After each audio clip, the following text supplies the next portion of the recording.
மது இதை நம்ம ஒழிக்கணும்னு நினைக்கிறோம். இங்க பாருங்க, இப்ப குண்டு போட்டு கொள்றது மட்டும் படுகொலை இல்லை, குடிக்க வச்சு கொள்றதும் படுகொலை தான் நம்ம சொல்றோம். சாராயம் ஒரு நஞ்சு, அது எதன் பொருட்டும் அது சரி செய்ய முடியாது. மது விற்று வரும் வருமானம் குஷ்டரோகியில் இருக்க வெண்ணெய்க்கு சமம்ங்கிற பேரை எங்க அண்ணா சொல்லியிருக்காங்க. அவர் பேரை சொல்லி கட்சி நடத்துனா தொடர்ந்து அந்த வெண்ணெயை சாப்பிட்டுக்கிட்டே இருக்காங்க. சாராயம் ஒரு நஞ்சு. இப்ப பல குற்றங்களை பிரசவிக்கிற தாயா இந்த போதை தான் இருக்குது, குற்றங்களின் கருவறையா இருக்குது. இங்க பாருங்க, திடப்போதை திரவ போதை. இந்த தனி முதலாளி யாராவது காய்ச்சிட்டானா கள்ளச்சாராயம் ஆயிருது, அரசே காய்ச்சிருச்சுன்னா நல்ல சாராயம் ஆயிருது.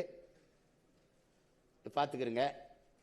போக்குவரத்தை தனியாற்ற கொடுத்துருச்சு, மருத்துவத்தை தனியாற்ற கொடுத்துருச்சு, மின் உற்பத்தி விநியோகத்தை தனியாற்ற கொடுத்துருச்சு, கல்வியை தனியாற்ற கொடுத்துருச்சு. ஆனால் மதுவை மட்டும் அது வச்சிருக்குது.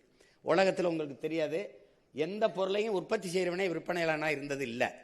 ஒரு வேளாண் குடிமகனும் கூட அவன் விளைய வைக்கிற பொருளை அவனே விலையை தீர்மானித்து விற்பனை செய்கிறது இல்லை.